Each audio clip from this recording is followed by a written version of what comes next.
Me jogar escada abaixo e destruir meu relacionamento? Bem, espero que você não gostasse muito da sua vida. Como a conhecia? Antes de começar, preciso contar um pouco sobre mim.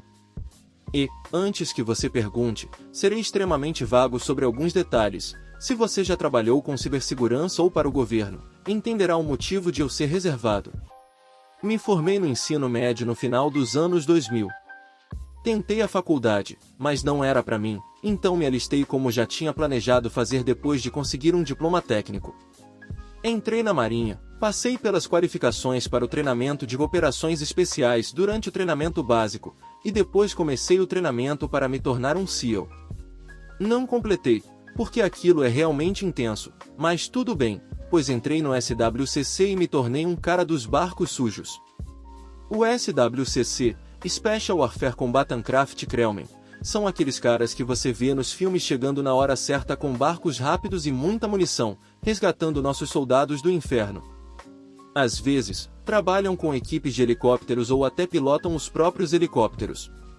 Na maioria das vezes, patrulham rios no Iraque, quase torcendo para que alguém atire neles só para quebrar a monotonia. Isso parece mais legal do que realmente era. Além de me tornar um especialista em pequenas embarcações, também fiz bastante mergulho e treinos como tripulação aérea. Mas não fiz as coisas legais dos SEALs. Há coisas que fiz enquanto estava com uma equipe SEAL, mas não acho que posso falar sobre isso. Nada de invadir portas, explodir coisas ou participar de missões de equipes. Só em raras ocasiões participei de tiroteios. Parêntese. Muitos operadores de forças especiais do YouTube são ex-membros de equipes ou grupos que exageram nas histórias. Geralmente, seus colegas fizeram a maior parte do trabalho pesado, mas eles contam as histórias como se fossem os protagonistas, sem revelar identidades, é claro. Deixei o trabalho com barcos após 8 anos por causa de uma lesão e passei os últimos 4 anos da minha carreira de 12 anos em operações especiais mais voltadas para a área de cibersegurança. Me aposentei, consegui meu cartão da VA, Veterans Affairs, fiz alguns cursos rápidos para me preparar para certificações em cibersegurança e trabalho no setor privado desde o início de 2019. Tenho até minha própria empresa. Mas essa história começa em 2016. Eu estava de volta à minha cidade natal há algum tempo, perto de uma grande base naval. Tinha mudado de área na carreira e estava de licença médica por causa da minha lesão, então aproveitei para me reconectar com uma antiga namorada dos tempos de escola. Estávamos namorando há alguns meses. Ela era minha melhor amiga naquela época, e eu estraguei tudo quando perdi a chance de levá-la ao baile de primavera. Depois disso, nos distanciamos. Nos anos em que ficamos sem contato, ela teve uma filha, uma adorável garotinha de 3 anos, e o pai não estava na jogada. Perda total dele, porque ela era uma criança incrível. Nós nos aproximamos rapidamente, e, depois de alguns meses, a garotinha ocasionalmente me chamava de papai, o que fazia meu coração disparar. Quanto à mãe dela, eu já era completamente apaixonado por ela anos atrás, e reencontrá-la só reacendeu esses sentimentos. Tudo aconteceu muito rápido. Nos primeiros meses, éramos inseparáveis. Quando não estávamos saindo para passeios com a filha dela ou agindo como adolescentes apaixonados depois que a pequena ia dormir, estávamos trocando mensagens no trabalho, marcando um ao outro em memes engraçados no Facebook. Essas coisas bobas e cafonas de casal apaixonado que me fazem rir agora, já com meus 30 e poucos anos. Mas, na época, estávamos vivendo o amor verdadeiro. Algo que, até aquele momento, eu nunca tinha experimentado. Já tinha levado tiros e facadas, e minha lesão na perna foi causada por um disparo de 7,62. Mas nada disso me deixava mais nervoso e assustado do que aquele amor novo que eu sentia. Eu estava ferrado. Mas havia uma complicação na forma do irmão dela, um sujeito magricela, com um jeito de gangster Vanabe, branco como neve fresca. Esse cara, que parecia um cruzamento mal-sucedido de estereótipos, apareceu e começou a dormir no futon dela cerca de 1 mês e meio após o início do nosso relacionamento. Esse idiota teve a infeliz sorte de ser o padrinho tio da filha dela. Não tinha nenhuma relação de sangue com minha namorada ou com a criança, apenas era um ex-usuário que trabalhava no mesmo target que ela. Um dia, ele teve um episódio de hipoglicemia, na verdade, estava saindo de algum barato, e ela deu um hambúrguer e refrigerante para ele, o que, na cultura dos Dviakers, é equivalente a dar um punhado de ouro. Desde então, ele se sentia em dívida eterna e se tornou o fiel escudeiro dela. Ele nunca teve interesse romântico nela, graças a Deus, porque preferia pessoas do mesmo nível de desleixo dele. Eles se chamavam de irmão e de irmã, então, naturalmente, ele era tio da pequena. Quando ele apareceu no meio da noite, no meio do nosso relacionamento, foi um péssimo sinal para mim. Aquele desabrigado, agora sem emprego, estava se mudando para lá. Nosso relacionamento de amizade começou de forma bem ruim. Ele chegou e deu de cara comigo apontando uma .45 para o nariz dele, me perguntando por que um homem adulto estava no apartamento da minha namorada enquanto estávamos na cama e ouvi um barulho vindo da sala. Nota para os cidadãos preocupados, a filha dela estava dormindo entre nós e eles não tinham nenhum animal de estimação. Então, eu sabia que o que fazia barulho não estava no quarto e não deveria estar no apartamento. Considerando os recentes arrombamentos no condomínio, acho que estava mais do que justificado andar armado. Eu não morava lá. Tinha meu próprio estúdio perto da base, mas ficava lá frequentemente por conveniência e segurança. Com os arrombamentos recentes, elas se sentiam mais seguras comigo lá. Então, win-win-win. Mas, naturalmente, eu não tinha voz sobre ele se mudar para lá.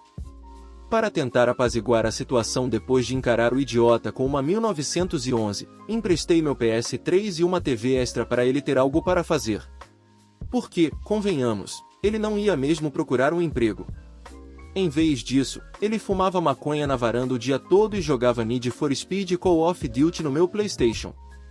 Esse desgraçado agia como se minha namorada fosse a mãe dele. Esperava que ela cozinhasse para ele quando chegasse do trabalho, que lavasse e dobrasse suas roupas. Uma vez, ele até pediu para ela refazer os cadarços dos tênis porque ela fazia melhor. O cara, com 23 anos, era um perdedor completo. Ele cuidava bem da criança enquanto minha namorada e eu estávamos no trabalho, isso eu admito. Mas, fora isso, era inútil. A cozinha vivia bagunçada, o apartamento cheio de sujeira. Várias vezes ele deixava presentes no vaso sem dar descarga. E tinha a audácia de pedir para ela lavar as roupas dele, mesmo quando eu via que nem sempre havia papel higiênico no vaso quando eu precisava dar descarga. Isso continuou por 4 meses. Com o tempo, minha namorada e eu começamos a conversar sobre dividir um apartamento para não pagar 2 aluguéis. Claro que ele queria um quarto extra nessa nova casa, o que gerou várias discussões. Afinal, o idiota ainda não tinha emprego. Ele vivia se gabando de ser um traficante de sucesso na adolescência, risos, e de ser um piloto profissional de drift, mas quase bateu meu carro em um poste 4 vezes quando deixei ele estacionar. Toda vez que brigávamos ou discutíamos, ele dizia, vou acabar com você. Se eu não conseguir, conheço muita gente que consegue. Quero enfatizar, eu não era um SEAL.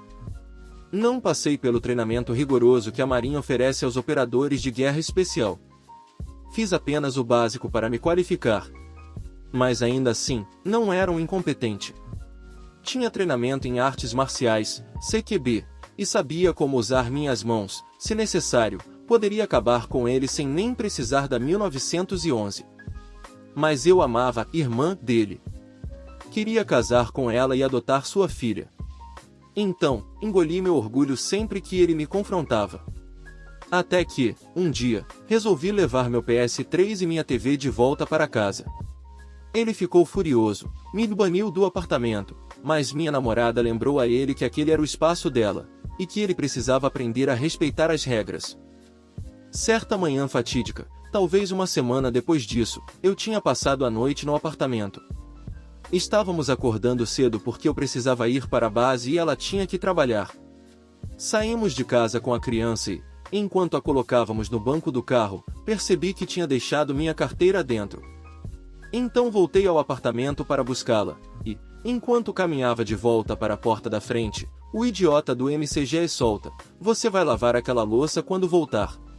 Caros leitores, aquela louça era a mesma que ele tinha sujado na noite anterior, enquanto fazia mac and cheese tarde da noite. De alguma forma, ele precisou de uma tigela enorme e 4 colheres de pau para prepará-lo. Olhei para a louça, olhei para ele, olhei novamente para a louça e depois para ele. E disse: "Você tá doido, limpe você mesmo, idiota, e nunca mais me diga o que fazer", antes de virar e sair o mais firme possível, mesmo com a dor que eu estava sentindo. Eu estava talvez 6 ou 7 degraus escada abaixo quando ouvi a porta se abrir com força atrás de mim. Virei-me e o vi vindo em minha direção com as mãos estendidas. Ele me empurrou pelo restante da escada. Caí de costas com força, perdendo o fôlego e batendo a parte de trás da cabeça no concreto. Minha perna explodiu em uma nova onda de dor. Então ele pulou em cima de mim, tirando-me do meu estado de atordoamento, e comecei a lutar. Ignorando a dor, fiz força para me posicionar por cima dele e comecei a desferir socos no rosto dele. Cortei seus lábios, atingi seus olhos e têmporas, e até dei um golpe no pomo de Adão. Eu estava furioso e, honestamente, não me importava se o machucasse gravemente. Naquele momento, alguém teria que ceder, e não seria eu. Mas ela salvou a vida dele pela segunda vez. Estranhando a demora, ela veio ver o que estava acontecendo e encontrou-me em cima dele, desferindo golpes. Ela gritou para eu parar, e eu parei. Assim que me afastei, ele começou a inventar: "Irmã, ele me ameaçou de morte, me atacou e me jogou escada abaixo porque eu pedi para ele devolver o PS3. Ela sabia que isso era mentira, e a câmera de segurança do vizinho confirmava isso, mas, naquele momento, ela estava furiosa, com razão.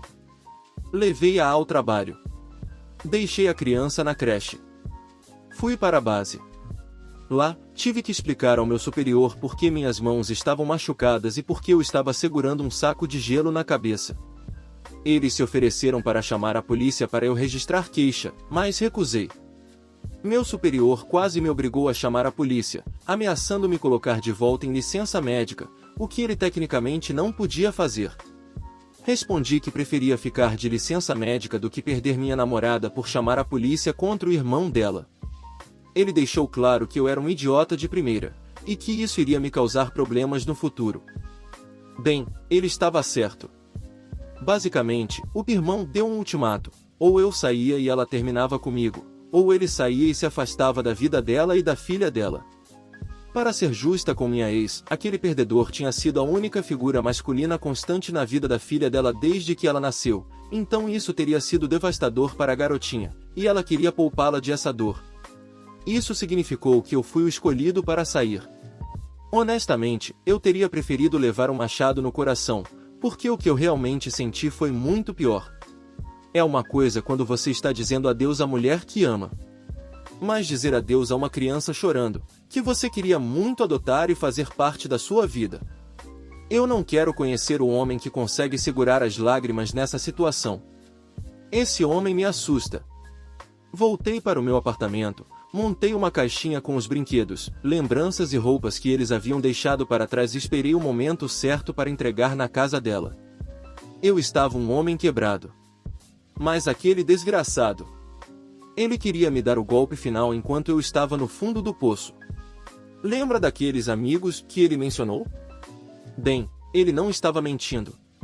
Ele tinha alguns amigos com ficha criminal e más intenções, e nos meses seguintes ao nosso término, ele os colocou para trabalhar. Acordei uma manhã e descobri que meu carro estava bloqueado, as rodas tinham sido tiradas, cortaram a minha capô e picharam palavrões e suásticas no meu carro depois de estourarem as janelas. Eu não era judeu, e tinha ficado com a irmã dele pelos últimos 6 meses, mas de alguma forma eu era tanto um K, que quanto um F, G. O que meu seguro não cobriu, me custou $2.500 em reparos. A polícia foi chamada, um boletim de ocorrência foi registrado, mas as imagens de câmeras de segurança não serviram para nada. Eles estavam com o rosto coberto, usavam luvas, então não havia impressões digitais, e não era como se eles fossem chamar uma equipe de CSI para coletar folículos de cabelo no asfalto.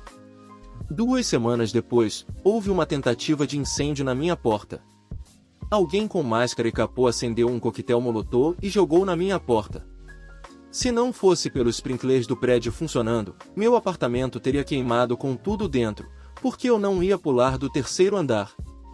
Foi um crime mais sério, a polícia ficou bem interessada em resolver, mas de novo, sem impressões digitais utilizáveis, rosto coberto para a câmera, etc. Depois disso, ficou tranquilo por um mês. Minha ex entrou em contato quando soube sobre o incêndio, e eu falei para ela que sabia que era o irmão dela, mas não tinha provas. Ela disse que ia falar com ele, e coincidentemente, nada mais aconteceu por um tempo. Até que a polícia veio perguntar sobre o incêndio, porque obviamente eu dei o nome dele como pessoa de interesse. No mês seguinte ao nosso desentendimento, ela basicamente forçou ele a procurar um trabalho, ou então ia colocá-lo para fora. Ele conseguiu um emprego de meio período em uma oficina de automóveis na cidade, que tinha fama de ser a última opção, mais boa para recomendar alguém que você odeia. Eles cortavam todos os cantos que podiam, então era o trabalho perfeito para ele, até que a polícia apareceu um dia perguntando sobre o incêndio. Os donos da oficina não gostaram da ideia de a polícia fazer perguntas sobre seus funcionários, e como ele estava lá há apenas 1 ou 2 semanas, ele foi demitido. Ele agradeceu profundamente por isso. Então, uma noite, eu estava voltando do trabalho. Parei na academia no caminho, suei bastante e passei no supermercado para comprar algo para comer. Estacionei meu carro alugado da Enterprise, meu carro ainda estava na oficina, e entrei no meu apartamento. Só para esclarecer, embora eu fosse maior de 21 anos, possuísse armas legalmente e tivesse porte de arma, nos dias em que estava na base eu não carregava minha pistola. É muito raro alguém cujo trabalho não inclua carregar a pistola o tempo todo ser autorizado a portar uma arma na base. Como eu não ia deixar a pistola no meu carro e não havia lugares para armazená-la com segurança enquanto estava trabalhando, optei por não levar a arma. E foi também por isso que eu não estava armado na manhã em que aquele desgraçado me atacou. Eu estava desarmado. Eu morava no 3º andar, e acima de mim havia o 4º andar, com escadas que levavam até lá. Ouvi passos descendo as escadas rapidamente, e me virei para ver 4 caras com capô, máscara e luvas vindo em minha direção. Minha porta estava aberta, então deixei as compras cair e tentei fechar a porta atrás de mim. Eles conseguiram enfiar o pé e acabaram invadindo meu apartamento. O que aconteceu a seguir durou cerca de 14 segundos.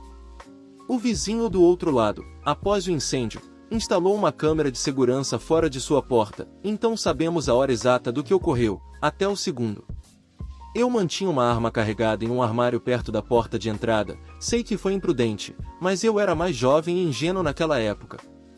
Durante a briga com o primeiro homem que entrou pela porta, consegui pegar a arma no armário, me afastei e criei distância entre nós. Lembro bem de ver os 4 homens no meu corredor, com o primeiro homem que eu tinha empurrado tentando se levantar e vindo em minha direção novamente. Levantei a arma, uma SIG P226 calibre .40, e, no momento em que ouvi alguém gritar arma, comecei a disparar. Eu não mirei nas extremidades ou tentei assustá-los, fui direto para os alvos vitais, como me foi ensinado. O primeiro homem caiu, o segundo levou 2 tiros antes de eu atingir sua testa. O terceiro parou abruptamente antes de levar 4 tiros no peito, e o quarto já estava saindo pela porta quando acertei ele com o restante da minha munição. Você pode estar pensando, esse quarto homem estava fugindo, isso é assassinato, você é um assassino. Mas a polícia não viu assim, e os investigadores não o consideraram dessa forma. Porque ele sobreviveu. Já os 3 primeiros não. O cérebro do primeiro homem se espalhou no corpo do segundo, e o do segundo no meu muro. O terceiro teve o coração e os pulmões destruídos pelos tiros e morreu ali mesmo. O quarto homem era o irmão da minha ex. Das 3 balas que o atingiram, uma apenas arranhou, outra ficou presa na sua nádega direita e a última o atingiu na coluna, danificando sua espinha e o impedindo de andar ou trabalhar novamente. Ele ficou paralisado da cintura para baixo e precisou de um catéter permanente e fraldas. Ele nunca mais andaria ou teria uma vida sexual ativa. Quando teve alta do hospital, foi preso e enfrentou acusações de homicídio culposo pelas mortes dos outros 3. Também foi acusado de conspiração para cometer assassinato, agressão, e até de colocar em risco a segurança de outras pessoas, por ter sido atingido no apartamento onde eu disparava. Ele nunca mais respiraria livremente. Eu gostaria de poder dizer que tudo terminou bem, que ela me aceitou de volta, que nos casamos, eu adotei o filho dela e tivemos outros filhos juntos. Mas não foi assim. Em menos de 24 horas, ela disse que tinha medo de mim, que não queria que eu me aproximasse dela ou de seu filho, e que chamaria a polícia se me visse perto da casa dela ou do trabalho, o que foi difícil, porque eu gostava daquele target. Ela me chamou de assassino. Me acusou de ter fechado com a polícia para provocar uma resposta, apenas para que eu pudesse atirar nele. Ela ignorou os incêndios, os danos, as ameaças que ele me fez durante os meses em que estivemos juntos. Nunca a vi novamente. Ela me bloqueou em tudo. A família dela me bloqueou. Mudou de número, foi para outro target, e depois de um tempo mudou-se para outro apartamento em outra parte da cidade. Já se passaram 8 anos desde o incidente e ainda não tive notícias dela. Sei que ela está bem, amigos em comum me disseram que ela se casou em 2020, teve outro filho e está feliz. Desejo o melhor para ela. Eu nunca tive o meu final feliz. Meu cercadinho branco. Acredite ou não, matar 3 pessoas, mesmo sendo alguém treinado para a guerra e condicionado para a possibilidade de um dia ter que fazer isso, mexe com a cabeça. É muito diferente matar alguém por trabalho e matar alguém porque sua vida estava em risco. Eu tive PTSD. Não consegui tocar em minhas armas, quando finalmente as recuperei, por 1 ano, sem ter ataques de pânico. A Marinha foi ótima sobre tudo, ajudaram na investigação, inclusive o oficial que me chamou de Apex Dumbas, dando seu depoimento sobre a manhã em que fui atacado. Me ofereceram a chance de viver na base com segurança até as coisas se acalmarem, mas recusei. 8 anos se passaram, eu me aposentei, agora trabalho no setor privado, tenho uma LLC e ganho bem fazendo consultoria em cibersegurança e segurança de locais. Às vezes saio para passeios de barco. Meu parceiro de 3 anos é a pessoa mais amorosa e apoiadora com quem já estive. Sei que ele está comigo, não importa quem tente me fazer mal. Estamos pensando em ter filhos antes de envelhecermos muito. A vida está boa. Mas sabe o que realmente aqueceu meu coração? Outro dia, um alerta do Google que configurei há 8 anos disparou. Era o nome dele, seguido da palavra obituário. Acontece que alguém na prisão se cansou do cara chato na cadeira de rodas, falando demais e se achando tal, acreditando que ninguém teria coragem de bater em alguém nessa situação. Usaram a cadeira de rodas para ferir gravemente sua cabeça e depois usaram os pés para acabar com ele. Claro, não é isso que diz no obituário, que fala sobre como ele foi um jovem brilhante e adorável, que enfrentou dificuldades na vida adulta e acabou preso. A verdadeira surpresa foi que ele deixou uma filha que ninguém sabia que ele tinha na época, o que é triste para ela, mas duvido que ela tenha tido a chance de conhecê-lo realmente. Sinceramente, talvez seja para o melhor. Então, sim, desculpe pelo grande relato, mas eu não queria omitir os detalhes que eram importantes. Espero que tenha gostado da minha história. Obrigado por assistir até o final. Se possível, deixe seu like e se inscreva no canal. Valeu!